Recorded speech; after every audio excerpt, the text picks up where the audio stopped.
Thank you very much. So I think the real reason why many of us do these brown bags is because we like to feel good about ourselves after Walter says all the wonderful things that we do. So thanks once again. And really, thank you, Walter, for the Humanities Center, which is um, it's just this, the crown jewel of uh, intellectual thought at Wayne State. It's great. So this project is not related to anything that Walter just talked about. This is, well, I really I'm presenting this because I want your feedback on the project, because it's about kind of a peripheral element that I'm interested in, which is kind of this idea of representation and materiality. And it gets into kind of American history and anthropological studies that I know kind of very little about. So it's about how National Geographic created the idea of Russia for Americans. And I'm going to argue that it also created the National Geographic. So many Americans knew about Russia before National Geographic invented it for them. The magazine's editors recreated Russia with a formula that we all know very well at this point, presenting stunning color photographs along sharp, accessible text that work together to create an authoritative narrative. In the early 20th century, National Geographic quickly became the largest projector of foreign cultures and places for Americans. As Stephanie Hawken argues, National Geographic created image-centered, narrative-based accounts with characters, plots, and textual forms from which scripts can be formed of imagined lives.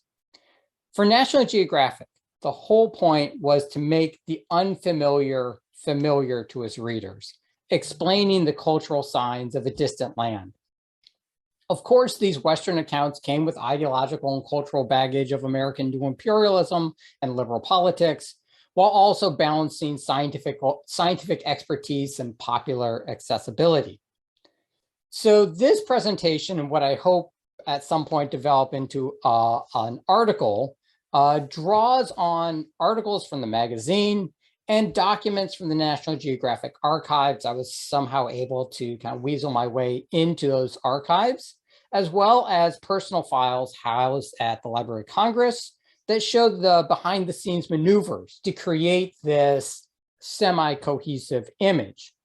And I argue that National Geographic created a particular image of Russia made up on the eve of the First World War, and that this image had lasting effects.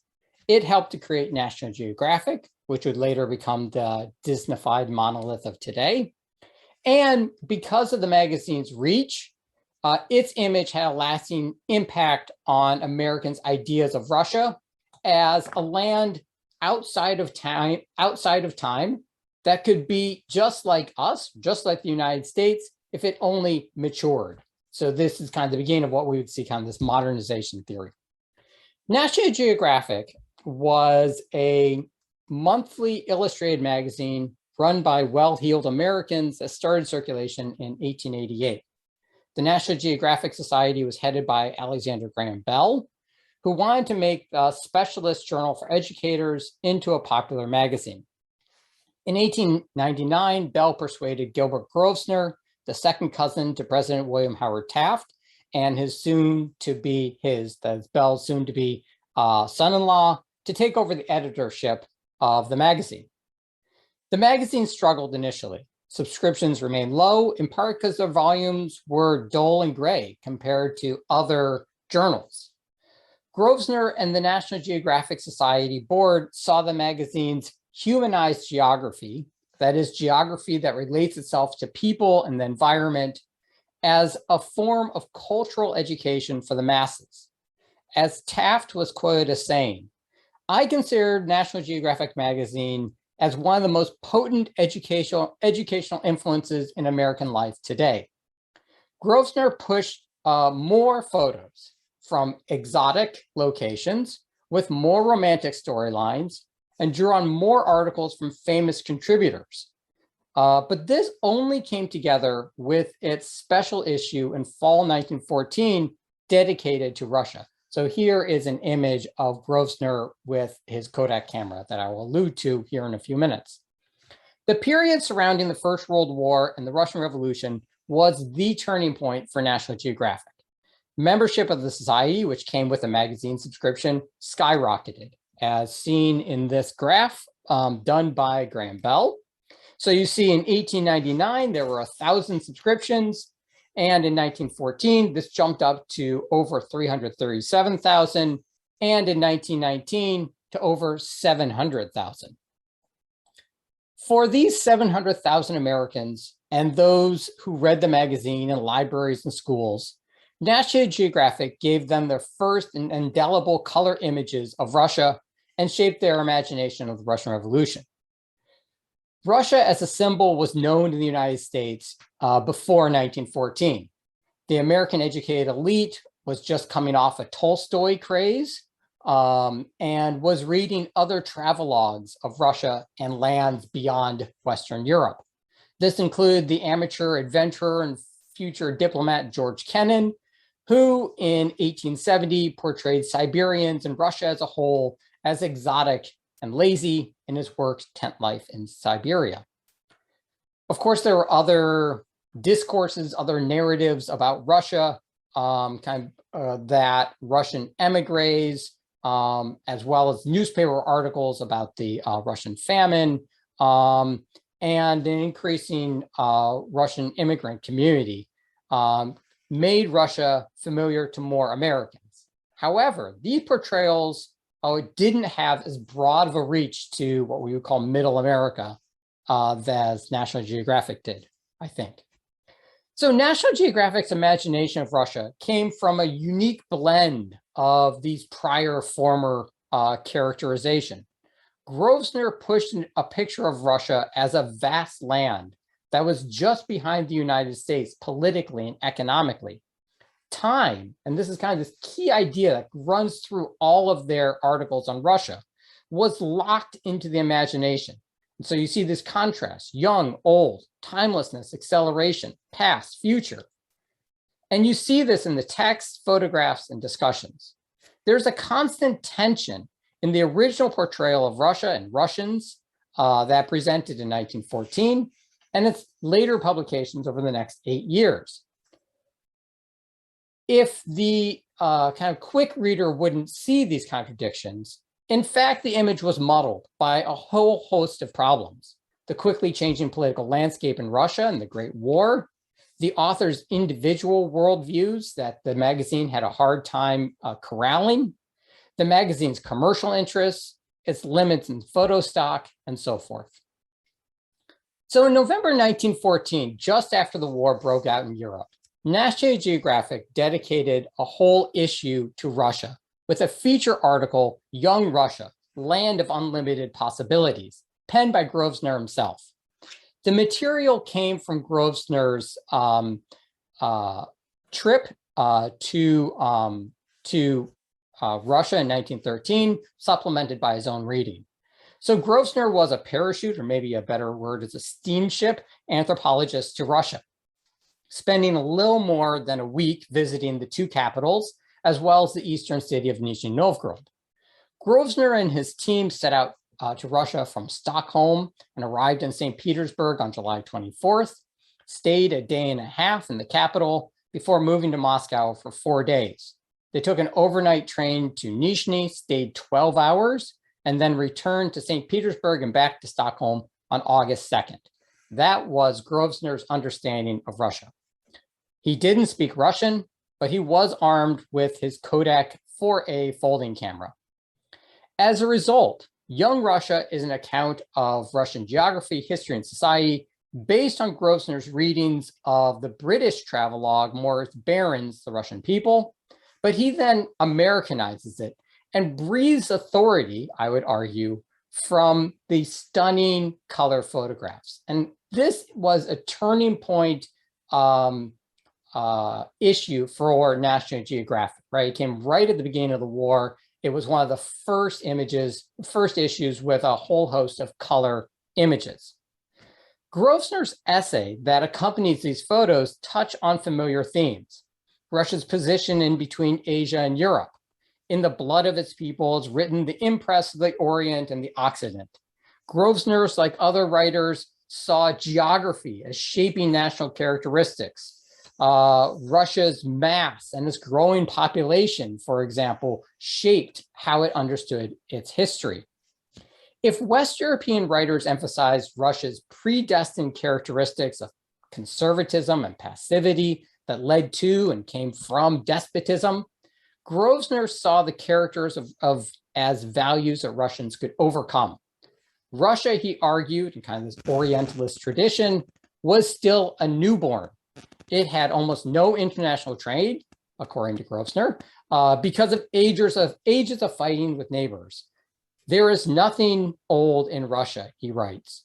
Of course, his images show exactly the opposite. So while George Kennan, Mackenzie Wallace, and others reporting on Russia's famines wrote of Russian primitivism, fatalism, and laziness, Grosvenor saw possibilities if Russia embraced modernism a la the United States.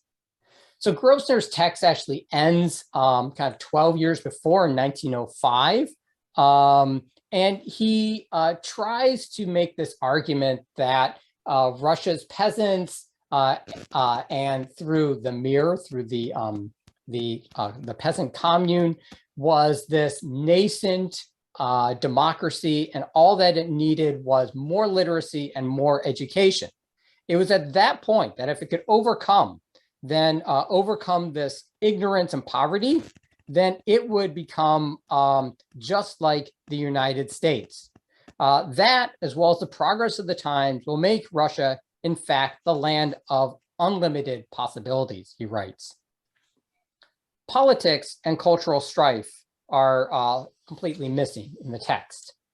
So a separate story comes from the dozens of photos that Grosvenor repeatedly stated were unposed and authentic of everyday life in Russia, which he saw as making these images and his text closer to the truth.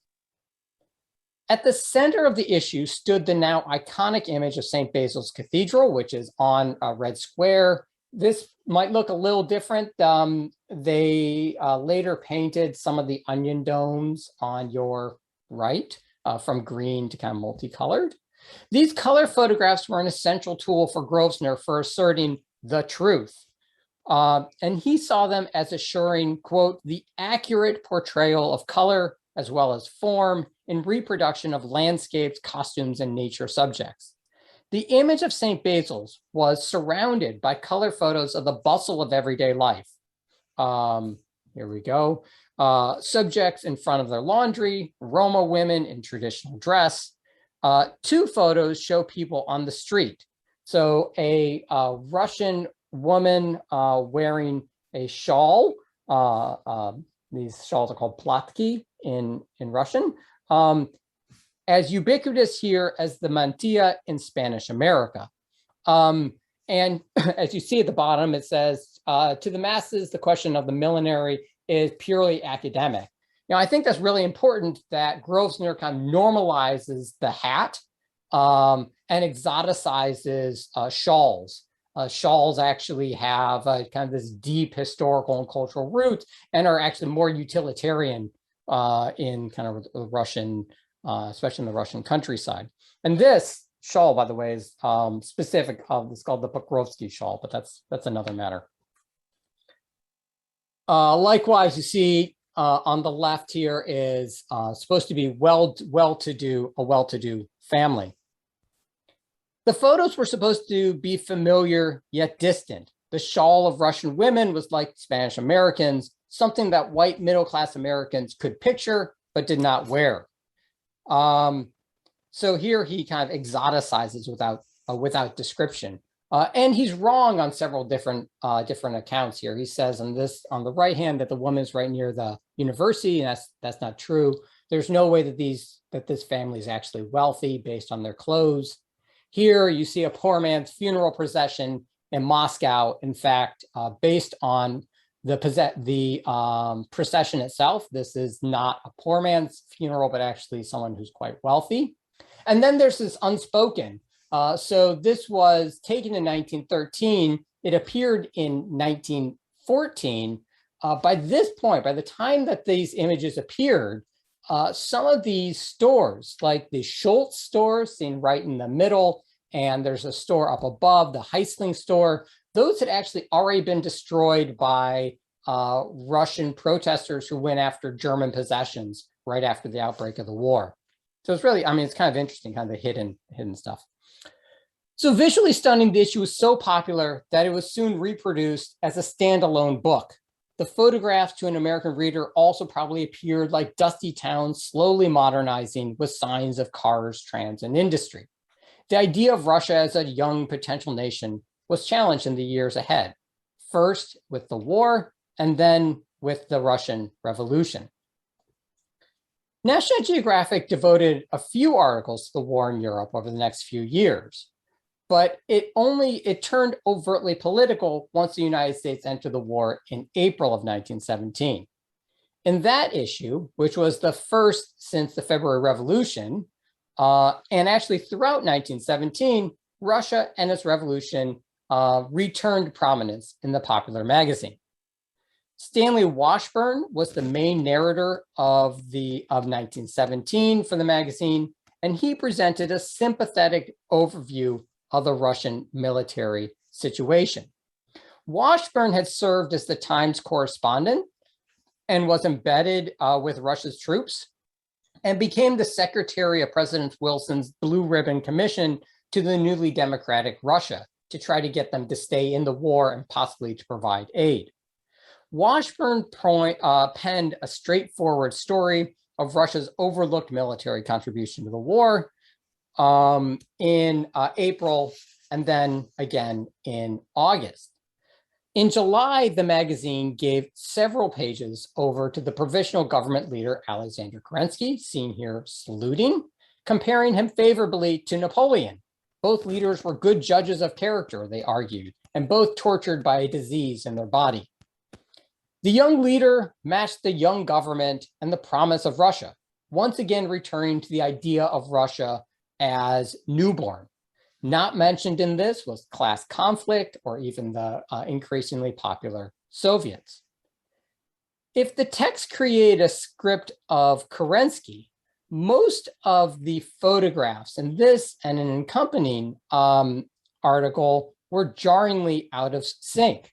So here is one image of Kerensky. Right after that was, hold on, I'm jumping ahead here, was this, a Georgian woman, and this one, a glacier, right? It's obviously not a revolutionary glacier.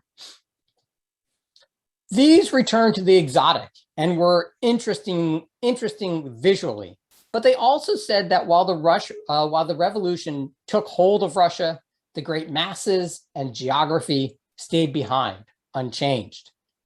It was only in August of 1917 that the magazine brought up political forces opposed to Kerensky in another of Washburn's articles, but it still fit Grosvenor's idea of a modernizing, instinctually democratic Russia. Washburn presented a story of transition, moving from yesterday too quickly to tomorrow. Russia's path to a modernist democracy, read the United States, remained on track for now.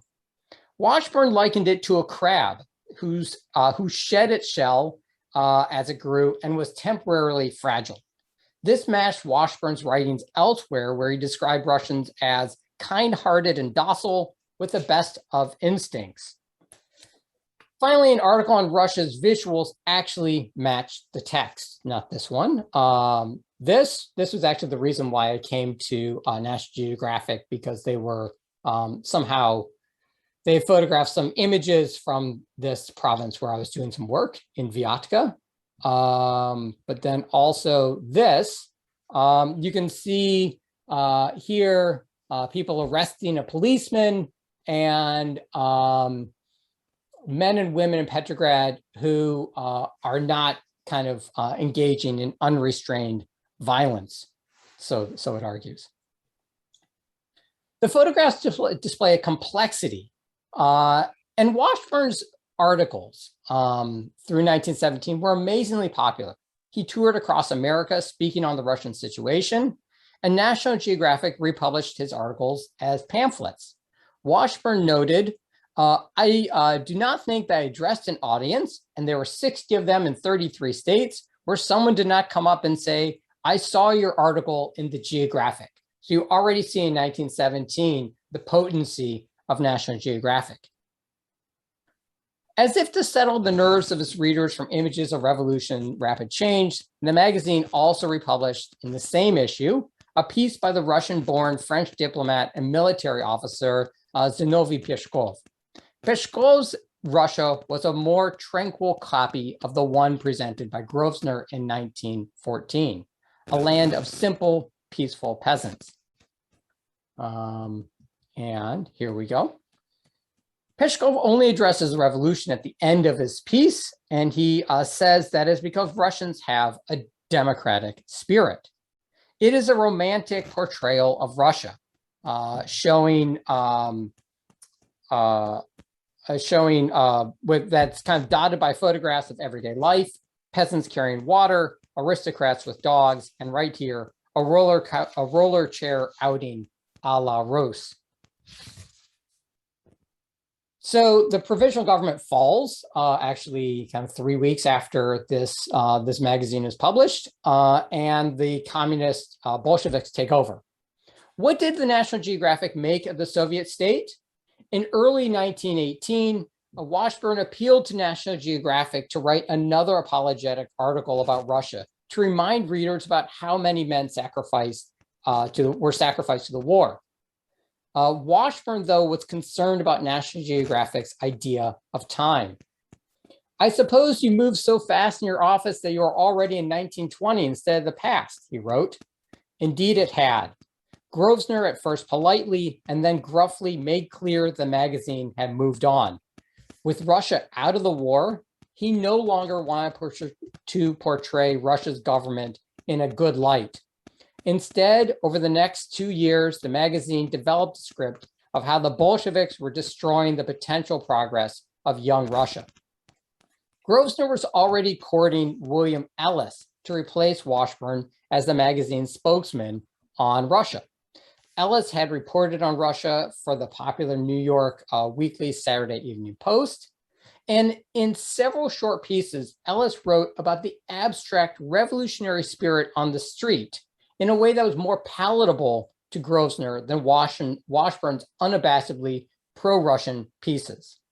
Ellis and Grosvenor shared similar worldviews. They were both deeply religious, Presbyterians with progressivist leanings. Ellis also provided the opportunity for Grosvenor to get National Geographic into every YMCA hut in Europe, which itself was commercially appealing. So Ellis traveled to Russia as part of the YMCA delegation in late 1917, and his pieces, like Grosvenor, focus on Russia's geography as defining its national character. Its land and rivers led to potential, that which is yet to be. Picking up where Grosvenor left off in Nizhny Novgorod, Ellis traveled down the Volga River. It was as if Grosvenor's Russia then veered off into war and radical revolution, and Ellis was there to describe it. On the banks of the Volga River lived Tatars, whose camels give a touch of the ancient Egypt to the landscape. Like American Indians on the Mississippi, Ellis also remarked that Russian women were freed from the tyranny of the milliner, right? Kind of repeating Grosvenor's aside, because they always wore scarves. One of the reasons why the piece was so effective, though, was that the images actually matched so closely to the text. So here you see the boats of the Volga and soldiers. Okay. In 1920 and 1921, National Geographic published its last major articles on the lands of Russia in two contrasting pieces, one by an unknown American military officer and the other by the famous Lord James Bryce. National Geographic completed a script of Russia as a potential America. The pieces continue to show these tensions between politics and the land. Cody Marsh was a captain and a member of the Siberian Commission of the Red Cross. In his article, Glimpses of Siberia, the Russian Wild West, he makes two significant points: that the Bolsheviks were ruining Russia, and Russia's eastern lands was like the United States. This was the most anti-Bolshevik piece published by National Geographic, and it made clear that politics were alienating Russians from the potential of their land. Giving glorious details of Siberians' bountiful animals and flora, Marsh tries to persuade the reader that the Far East has the natural potential to be just like the Western United States. Its people are nice and independent. It is underpopulated and independent in spirit. Civil war and pink Bolshevism, though, had set them back. Prison camps, refugees, and starvation now mark the land. And here's an image of that, of a soapbox orator using an automobile in Vladivostok, right? And here's another one, the throngs being harangued by Bolshevik orators. I'm not sure why there are so many people if they're being harangued. Marsh wanted to end the article by going back to the message that Russia's Far East still had potential to develop, even under Bolshevism. But the National Geographic editors excised that section out of the article. Communism had killed Russia's potential. And these accompanying photographs depict this highly charged political world. The feature article in May of 1921, I'll jump over to here, on Western Siberia and the Altai presented a soothing lullaby for readers at the end of a hard journey. And here I'm coming to the end here. It is a classic traveler account by a classic traveler, the Viscount James Bryce, the former British ambassador to the United States and traveler to Russia. From correspondence, it was clear that Bryce knew Grosvenor and the Bell family from his time as British ambassador to the United States. And Bryce was well known to the magazine's readers for his book, The American Commonwealth. So his contribution was a way of putting in famous authors who the magazine's readership should read. Bryce describes his journey across the Trans-Siberian Railway from Samara to Vladivostok.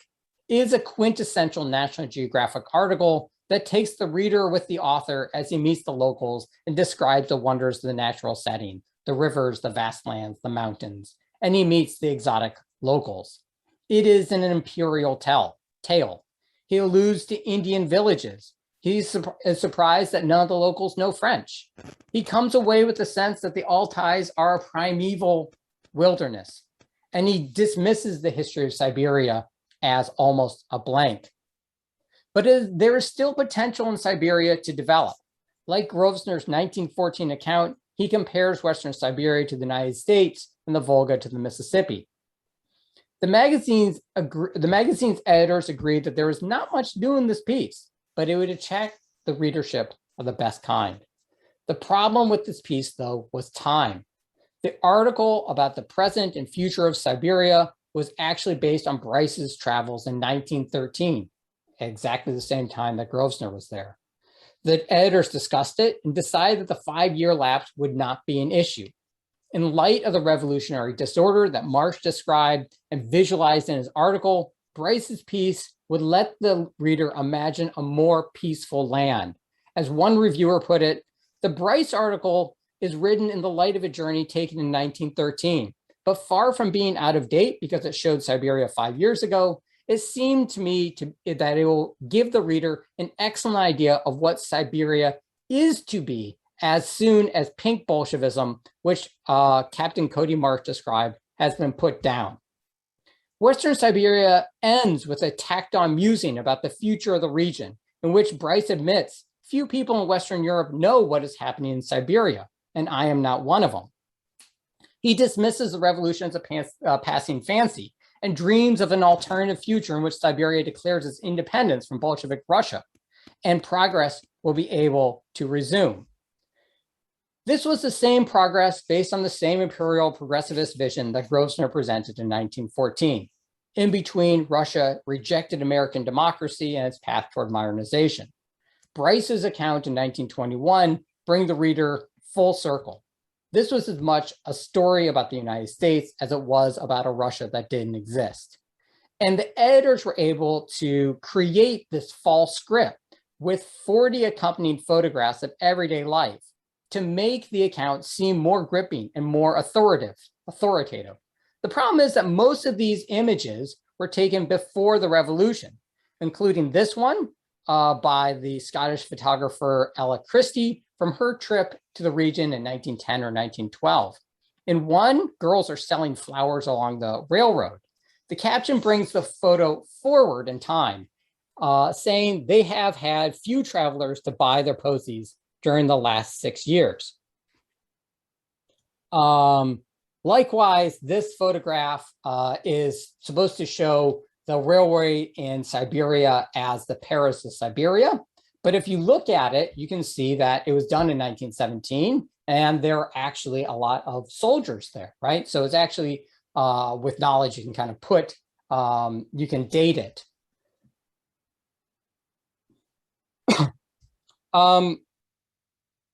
The last two photographs in the article mix Orientalist visions of the Far East and dreams of potential.